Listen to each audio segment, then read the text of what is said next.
গুরু পূর্ণিমার এক অলৌকিক কাহিনী। এক শিষ্যের ভক্তি কিভাবে বদলে দিল তার জীবন। গুরু পূর্ণিমা স্পেশাল এই ভিডিওটি একদম মিস করবেন না প্রিয় দর্শক বন্ধুরা। কারণ এই ভিডিওটির মাধ্যমে আমরা আজকে গুরু পূর্ণিমার এক অলৌকিক বিষয় এবং কাহিনী জানতে পারবো। নমস্কার, জয় গুরুদেব, জয় গুরু, জয় সনাতন ধর্মের জয়। কেমন আছেন প্রিয় দর্শক বন্ধুরা? অবশ্যই কমেন্টে জানাতে ভুলবেন না এবং কোথা থেকে আপনারা ভিডিওটি দেখছেন সেটিও কমেন্ট বক্সে জানাতে ভুলবেন না। আপনাদের মতামতটি আমাদের কাছে অনেকটাই মূল্যবান, কারণ আপনাদের মতামতের উপর ভিত্তি করেই আমরাও পরবর্তী ভিডিওতে এগোনোর চেষ্টা করি। বন্ধুরা, গুরু পূর্ণিমার এই অলৌকিক কাহিনীটি আপনাদের কেমন লাগলো সম্পূর্ণ ভিডিওটি দেখে কিন্তু কমেন্ট বক্সে জানিয়ে যেতে ভুলবেন না। এবং আমাদের এই চ্যানেলের ভিডিওগুলি দিব্য চেতনা নামের যে চ্যানেলটি রয়েছে, এই চ্যানেলের ভিডিওগুলি আপনাদের কেমন লাগছে অবশ্যই কমেন্ট বক্সে জানিয়ে যেতে ভুলবেন না। চলুন, আজ থেকে এই চ্যানেলের নামটি আবার নতুন করে দেওয়া হলো দিব্য চেতনা চ্যানেল নামে। তো চলুন, আজকের ভিডিওটি এখানেই শুরু করছি। আজকের ভিডিওর বিষয়বস্তুটি আপনাদের প্রথমেই বলেছি, গুরু পূর্ণিমার অলৌকিক কাহিনী। বন্ধুরা, গুরু পূর্ণিমা শুধু একটি উৎসব নয়, এটি গুরুর জ্ঞান ও ভক্তির প্রতি কৃতজ্ঞতা প্রকাশের দিন। আজ আমি আপনাদের শোনাবো একটি প্রচলিত আধ্যাত্মিক কাহিনী, যা বহু আশ্রম এবং ভক্ত সমাজে গুরুর ভক্তির উদাহরণ হিসেবে বলা হয়ে থাকে। এই কাহিনীর মূল শিক্ষা হলো সত্যিকারের শ্রদ্ধা, সেবা ও আত্মসমর্পণ মানুষের জীবনকে বদলে দিতে পারে। চলুন শুরু করা যাক আজকের এই কাহিনী। অনেক বছর আগে এক দরিদ্র যুবক প্রতিদিন এক মহাজ্ঞানী গুরুর আশ্রমে যেত। তার কাছে ধন সম্পদ ছিল না, বড় কোনো বিদ্যাও ছিল না, ছিল শুধু অটুট ভক্তি। আশ্রমের সেই প্রতিদিন পরিষ্কার পরিচ্ছন্ন করত, জল আনতো, গাছের যত্ন নিত এবং বিনিময়ে কিছুই চাইতো না। একদিন অন্য শিষ্যরা তাকে উপহাস করে বলল, তুমি এত সেবা করছো কিন্তু গুরু তো তোমাকে কোনো বিশেষ জ্ঞান দিচ্ছেন না।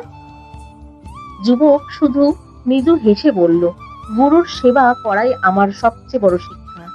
গুরু পূর্ণিমার দিন গুরু পূর্ণিমা সকলে, সব শিষ্য নানা উপহার নিয়ে গুরুর কাছে এলো। কেউ ফল, কেউ বস্ত্র, কেউ সোনা রূপো নিবেদন করলো। দরিদ্র শিষ্যর হাতে ছিল শুধু একটি সাধারণ ফুল এবং ভক্তি ভরা হৃদয়। সে নীরবে গুরুর চরণে ফুলটি রেখে প্রণাম করলেন। গুরুর তাকে আশীর্বাদ করে বললেন, তোমার ভক্তি তোমার সবচেয়ে বড় সম্পদ। পরবর্তী শুরু কি হয়েছিল সেই যুবকের সঙ্গে? এরপর থেকেই সেই শিষ্যের জীবন ধীরে ধীরে বদলে যেতে শুরু করলো। সে জ্ঞানে, ধৈর্যে এবং সৎকর্মের সকলের শ্রদ্ধার পাত্র হয়ে উঠল। লোকেরা বলতো, এই পরিবর্তনের রহস্য কি? সে উত্তর দিত, গুরুর আশীর্বাদ তখনই ফল দেয় যখন শিষ্য আন্তরিকভাবে নিজেকে বদলাতে প্রস্তুত থাকে। কাহিনীর শিক্ষা আমাদের কি শেখায়? বন্ধুরা, এই কাহিনীর অলৌকিকতা কোনো জাদু নয়। আসল অলৌকিকতা হলো অহংকার থেকে বিনয়ে আসা, অজ্ঞান থেকে জ্ঞানের পথে চলা, স্বার্থপরতা থেকে সেবার মানসিকতা গড়ে তোলা। গুরু আমাদের জীবনে সেই পরিবর্তনের পথ দেখিয়ে থাকেন। গুরু পূর্ণিমায় কি করবেন? এই দিনে গুরুকে প্রণাম করুন, ভালো কোনো ধর্মগ্রন্থ পাঠ করুন, একটি প্রদীপ জ্বালান, আপনার শিক্ষক, অভিভাবক বা যাদের থেকে জীবনে শিক্ষা পেয়েছেন তাদের প্রতি কৃতজ্ঞতা প্রকাশ করুন। এতেই গুরুকে সম্মান জানানো হয়। এবং সাথে আপনারা গুরুকে যতটুকু সামর্থ্য আপনার আছে সেই অনুযায়ী কিছু উপহার দেওয়ার চেষ্টা করুন। আপনার গুরু মানে শুধুমাত্র কিন্তু আপনাকে যে শিক্ষা দিয়েছে সেই নয়।